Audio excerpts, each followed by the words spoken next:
ಕನ್ನಡ ಕಲಿ ಇಲ್ಲವೇ ಕರ್ನಾಟಕ ಬಿಡು ಅಂದರೆ ಯಾರ್ದಪ್ಪನ ಜಾಗೀರಿ ಇಲ್ಲ. ಇದು ಕರ್ನಾಟಕ ರಾಜ್ಯದ ವಿಧಾನಸಭೆಯಲ್ಲಿ ಬಸವ ಕಲ್ಯಾಣ ಕ್ಷೇತ್ರದ ಸನ್ಮಾನ್ಯ ಶಾಸಕರಾದ ಶರಣು ಸಲಗರ್ ಅವರು ಈ ಬಸವ ಕಲ್ಯಾಣ ಕ್ಷೇತ್ರದ ಕೆಲವು ಗ್ರಾಮಗಳಲ್ಲಿ ಇನ್ನೂ ಕೂಡ ಮರಾಠಿ ಮಾಧ್ಯಮದ ಶಾಲೆಗಳು ಅವ.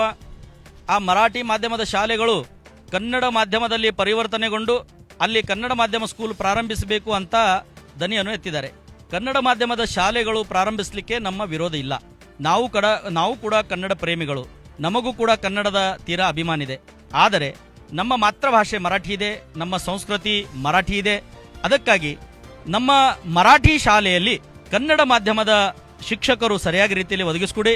ನಾವು ಮರಾಠಿಯ ಜೊತೆ ಕನ್ನಡದಲ್ಲಿ ವಿದ್ಯಾಭ್ಯಾಸ ಪಡ್ಲಿಕ್ಕೆ ನಾವು ರೆಡಿ ಇದ್ದೀವಿ. ಕನ್ನಡ ಕಲಿಯೋಣ, ಕನ್ನಡ ಕಲಿಸೋಣ ಅಂತ ಹೇಳಿ ಕನ್ನಡ ಕಲಿ ಇಲ್ಲವೇ ಕರ್ನಾಟಕ ಬಿಡು ಅಂದರೆ ಯಾರ್ದಪ್ಪನ ಜಾಗೀರಿ ಇಲ್ಲ. ಇದು ಕರ್ನಾಟಕದ ನೆಲ. ಇಲ್ಲಿನ ನಾವು ಧಾರ್ಕರಿಗಳು, ಇಲ್ಲಿ ನಾವು ವಾರ್ಕರಿಗಳು.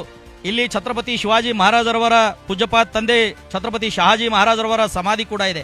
ಕರ್ನಾಟಕದ ಮೂಲೆ ಮೂಲೆಗಳಲ್ಲಿ ಮರಾಠ ಸಮಾಜ ಇದೆ. ಮರಾಠಿ ಭಾಷೆ ಕೇವಲ ಮರಾಠ ಸಮಾಜದ ಮಾತ್ರ ಅಲ್ಲ.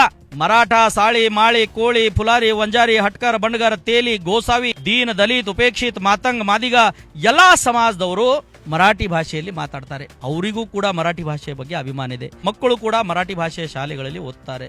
ಅದಕ್ಕಾಗಿ ಮರಾಠಿ ಶಾಲೆಗಳು ಬಂದ್ ಮಾಡಲಿಕ್ಕೆ ನಮ್ದು ವಿರೋಧ ಇದೆ. ಕನ್ನಡ ಶಾಲೆಗಳು ಪ್ರಾರಂಭಿಸಲಿಕ್ಕೆ ನಮ್ದು ವಿರೋಧ ಎಂದೂ ಇಲ್ಲ. ಅದಕ್ಕಾಗಿ ಮರಾಠಿ ಭಾಷೆಯ ಶಾಲೆಗಳು ಬಂದ್ ಮಾಡುವಂತ ಷಡ್ಯಂತ್ರ ನಡೆಸುವ ಕೆಲವರು ಏನು ಹುನ್ನಾರವನ್ನು ನಡೆಸಿದ್ದಾರೆ, ಅದರ ವಿರುದ್ಧವಾಗಿ ಇವತ್ತಿನ ನಾವು ಮೋರ್ಚಾ ತೆಗೆದಿದ್ದೀವಿ.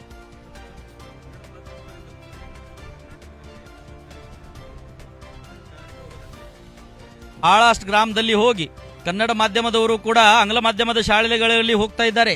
ಬಹಳ ಜನರು ಇಲ್ಲಿ ಉರ್ದು ಮಾಧ್ಯಮದ ಶಾಲೆಗಳಲ್ಲಿ ಕೂಡ ಓದ್ತಾರೆ. ಬೇರೆ ಬೇರೆ ಜಿಲ್ಲೆಗಳ ಗಡಿಭಾಗದಲ್ಲಿ ತಮಿಳಾಗ್ಲಿ, ತುಳು ಆಗ್ಲಿ ಎಲ್ಲ ಲ್ಯಾಂಗ್ವೇಜ್ ಅನ್ನು ಕಲಿತಾರೆ. ಅವ್ರಿಗೇನು ವಿರೋಧ ಇಲ್ಲ. ಬೀದರ್ ಜಿಲ್ಲೆಯಲ್ಲಿ ಬರೀ ಮರಾಠಿ ಭಾಷೆಗೆ ಮಾತ್ರ ವಿರೋಧ ಅಂದ್ರೆ ಸರಿ ಇಲ್ಲ.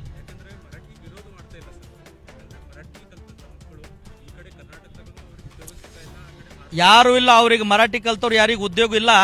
ಯಾರಿಗ ಕಟ್ಟೆ ಹೊಟ್ಟೆ ಮೇಲೆ ಕೊಡೋರು ಮಾತ್ರ ಹೇಳ್ತಾರೆ. ಕೆಲಸ ಮಾಡೋರಿಗೆ ಬಹಳಷ್ಟು ಕೆಲಸ ಇದೆ. ಕೆಲವು ಜನ ಮಾತ್ರ ಅವ್ರ ಹತ್ರ ಸತ್ತಾ ಇದೆ, ರಾಜಕೀಯ ಅಧಿಕಾರ ಇದೆ. ಅಧಿಕಾರದ ಆಶೆಗಾಗಿ ಕೆಲವರು ಹೋಗ್ಬಹುದು. ಈಗ ನಮ್ಮ ಕಡೆ ಬರಬಹುದಾದ್ರೆ ವಿಚಾರ ಮಾಡಿ ಬರ್ತಾರೆ ಜನ. ಇದು ನಾವು ಸ್ವತಂತ್ರವಾಗಿ ನಮ್ಮ ಅಸ್ತಿತ್ವಕ್ಕಾಗಿ ನಾವು ಬಂದಿವಿ. ಕನ್ನಡ ಮಾಧ್ಯಮಕ್ಕೂ ಎಂದೂ ನಾವು ವಿರೋಧ ಮಾಡ್ತಾ ಇಲ್ಲ. ಕನ್ನಡ ಮಾಧ್ಯಮಕ್ಕೆ ವಿರೋಧ ಮಾಡ್ತಾ ಇದ್ರೆ ನಾನು ಮರಾಠಿ ಮಾಧ್ಯಮದಲ್ಲಿ ವಿದ್ಯಾಸ ಮಾಡಿ ಇಷ್ಟು ಚೆನ್ನಾಗಿ ಕನ್ನಡದಲ್ಲಿ ಮಾತಾಡ್ತಿರ್ಲಿಲ್ಲ.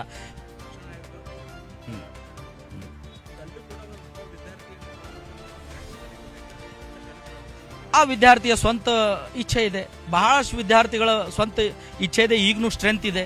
ಬಹಳಷ್ಟು ಜನ ಪಾಲಕರು, ಪೋಷಕರು ಅವ್ರದ್ದು ಇಚ್ಛೆ ಇದೆ. ಅವ್ರ ಇಚ್ಛೆಗೆ ಕೆಲವೊಬ್ಬರದ್ದು ಇಚ್ಛೆ ಇದೆ ಅಂತ ಹೇಳಿ ಮರಾಠಿ ಶಾಲೆ ಬಂದ್ ಮಾಡ್ಲಿಕ್ಕೆ ಸಾಧ್ಯ ಇಲ್ಲ.